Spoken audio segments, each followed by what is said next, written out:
Well, welcome back to Healing with Experience.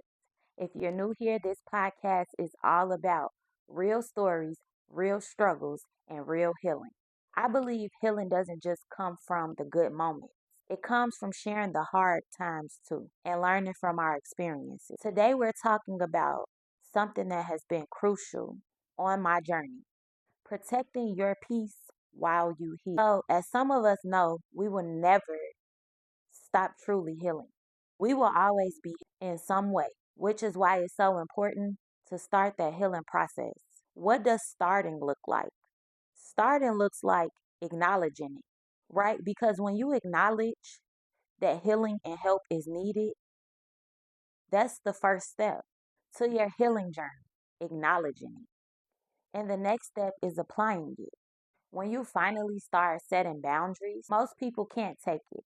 So prepare yourself to stay strong because you already know that people are going to try to make you out to be the bad person and then play victim every time. They simply can't accept this version of you, and so they act out. This is when the applying part comes in. Applying looks like giving them space, giving them time. Time heals all. Reacting. Not everyone needs a reaction. Responding. Not everything needs a response. Normally, I would say cut them off, but I'm trying to go about cutting people off a different way. So, not so much of cutting them off, but just not dealing with certain people and how they move. Me about 2 years ago, oh baby, I was cutting any and everybody off. I didn't care who you was. You was getting cut off. These days, my perspective has changed for the better. Also, put boundaries in place for self doubt, negative self talk, shame, or guilt. Talk back to those thoughts with something positive. Reading a daily devotional, reading Bible scriptures, saying daily affirmations. Also, have boundaries for triggers. People that trigger you, things that trigger you. I'm still having a hard time with that one. But the goal is to keep going and get better day by day. What I learned about working on myself is that you will get tested and attacked on your healing journey. It's no way around it. And it can be by the closest people to you. Your friend you thought was your friend, a family member, a co-worker, a associate that you talk to, tell all your business to, them be the ones.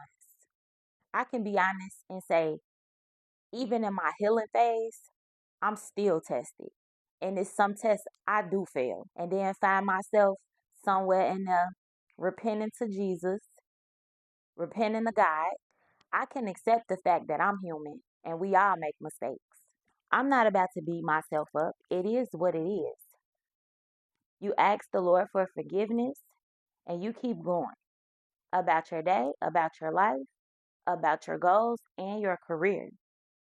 What happened is already done. You have to move on. Although I know that moving on can be very hard. Trust and believe. I know. But when you're healing, it's another language. And it's a language that a lot of people never experience, right? Because they're so okay with being that person that was always hurt, abandoned, neglected, everything, correct? Um, so with a world full of people that don't want change, that people that don't want to heal their selves, it can be very hard.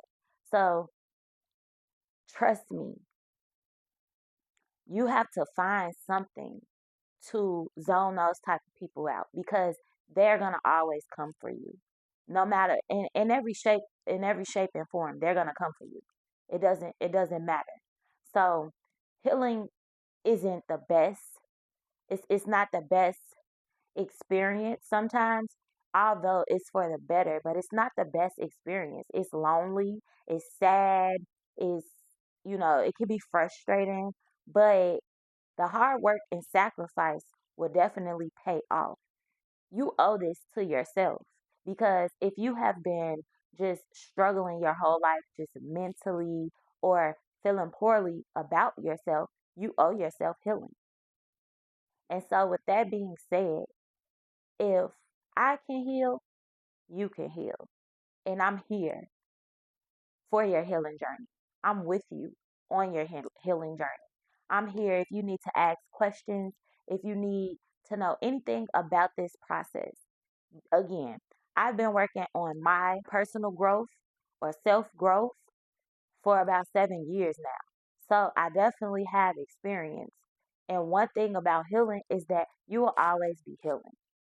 So just keep that in mind. If this topic speaks to you, you are definitely in the right place. Healing with Experience is here to remind you that you are not alone. Healing is messy, personal, and powerful. Every week, we'll have real conversations like this one to help you stay encouraged on your path to success, to health, to prosperity, abundance. Thank you so much for spending a few minutes with me today. Protecting your peace is an act of self love. And I hope today's conversation gave you something to think about. If you're finding these episodes helpful, I'd love for you to follow the podcast. Share it with someone who might need it so we can reach more people who are healing too. Until next time, remember your peace matters and so does your journey. Have a great day. I'll see you guys next week. Remember that God loves you and so do I.